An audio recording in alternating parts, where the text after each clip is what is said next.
Nagsalita na si Senator Amy Marcos sa umano'y koneksyon ng kanyang pinsang si House Speaker Ferdinand Martin Romualdez sa nangyayaring kampanya para sa charter change. Sa isang panayam, sinabi ng senadora na hindi katakataka ang issue dahil ang mga pangalan at mobile numbers na lumitaw sa isinagawang signature campaign ng People's Initiative para sa Chacha ay konektado sa mga staff ng kanyang pinsan.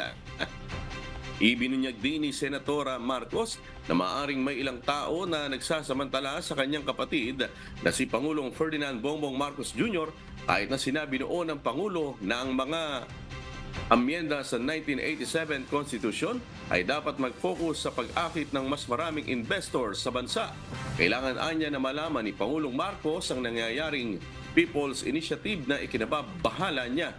Binalaan naman ng senador ang mga nasa likod ng aksyon para itaguyod ang charter change na magdahan-dahan sa kanilang mga ginagawa na nananamantala sa kabaitan ng kanyang kapatid.